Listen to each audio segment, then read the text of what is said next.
Hey guys, and welcome back to the channel. If this is your first time seeing my face, hi, my name is Monica and I post videos on money, travel, and lifestyle. And if you're interested in topics like those, you already know what to do. Be sure to subscribe down below to the channel. Join this community of people who are learning about these stimulus checks. There's so much going on in the world of stimulus. You don't want to miss any of it, so be sure to subscribe.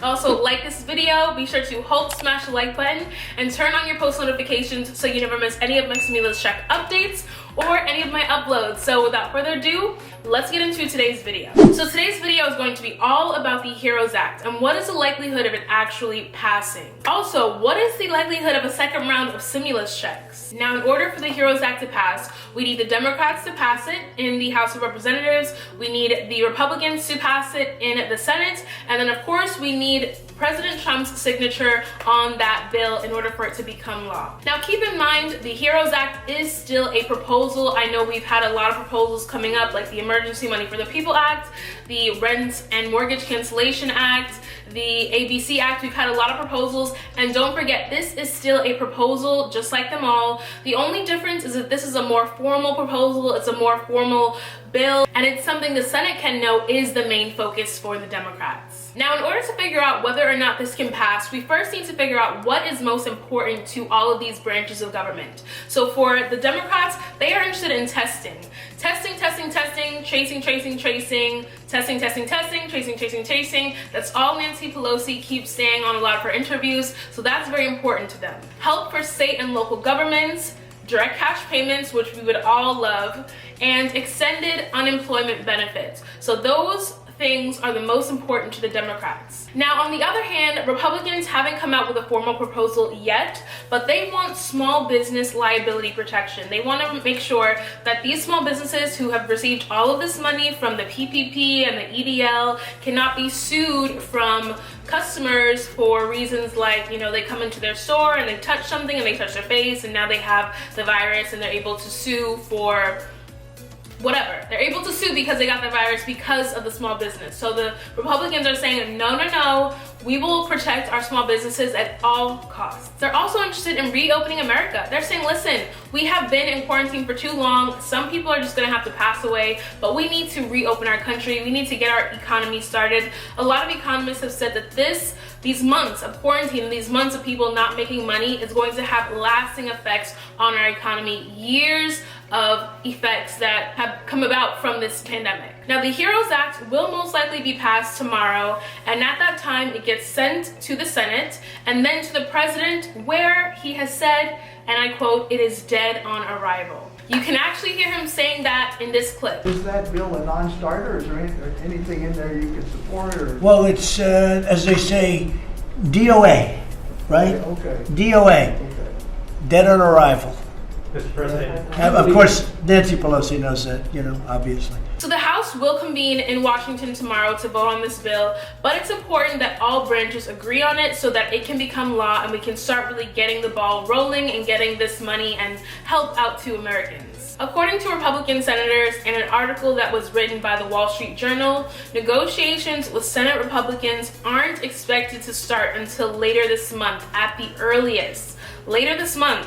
So it's widely believed that Republicans will push back against this bill. A lot of Republicans have already said it's dead on arrival. The president is saying it's dead on arrival. All of this dead on arrival talk means that it could be a little while longer before we're able to see more stimulus checks. Now, the biggest roadblock to any further direct stimulus check help is Senate Majority Leader Mitch McConnell, who is currently steadfast in his view that no more help is needed at this moment. He would prefer for us to wait and see the outcome for the first round. Remember, not everyone even received their stimulus checks yet, and in general is opposed to any more relief spending right now because he believes opening the US economy will provide the help Americans need. He and many other Republican senators have said, we've spent so much money, billions, trillions of dollars on this problem, And a lot of the money hasn't even left the door yet. So before we continue cranking out more money, throwing more water at this problem, let's take a moment, assess how the first round of payments and how the first round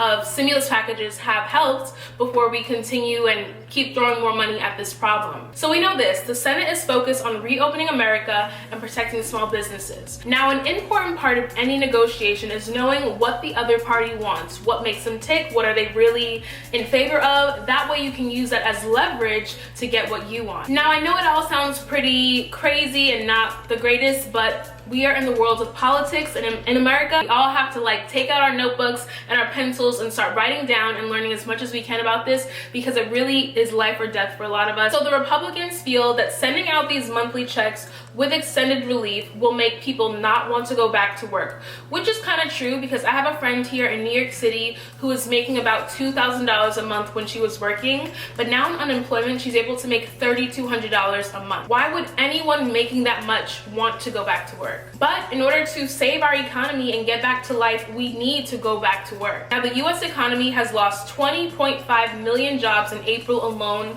and the unemployment rate has soared to 14.7%, which is a record high. And that doesn't even include how many people have lost their jobs in the month of May. Now, the scary part about reopening is we've seen other countries reopen and it hasn't been the greatest. We've seen in other countries like South Korea and Germany where they decided to lift certain restrictions and automatically there was a spike in cases. Now, this spike in cases has been linked directly to more deaths, so we're really stuck between a rock and a hard place. On the one hand, we are having people who are like, we need to reopen, we need to get back to work, we need to save our economy, we need to get this thing going. On the other hand, a lot are saying it's not safe yet, you know? But then some people are saying, listen, some people are just going to have to die in order for our economy to get back and in order for people to get back to work and for us to not all be struggling as we have for the past couple of months. So as I said, on one side, we reopen and get money back into people's pockets, but a lot more could die. Or we support people financially until we figure out the safest way to reopen. Now, I don't know about you, but I don't want to die in order to make money. I also don't want to suffer because I don't have money either. Now, right now, the only hopeful sign with unemployment numbers is of the 20.6 million workers who lost jobs in April, 18 million said they were on temporary layoff, meaning their positions could come back when businesses open their doors to restart assembly lines and restart businesses, which could all really help the economy snap back more quickly. Now, if stores reopen, but people have no money, how is that really going to help? Also, if we reopen and parents need to go back to work, but we haven't opened the schools yet, who's going to take care of the kids at home? So we will see in the coming weeks, but I foresee by the end of this month,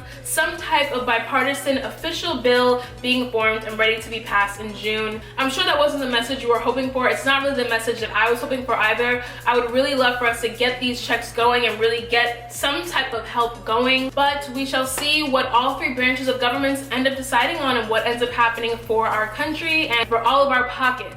So that is the end of the video. Be sure to comment down below. Let me know what you think of all this. It is a lot going on, but I want to know your opinions on all this. What do you think is the best thing for us to do? We are stuck between a rock and a hard place. It's a hard decision. I'm glad that I'm not in Congress because I would not want to have to make this decision, because you're choosing pretty much between the economy and the world as we know it and people's lives.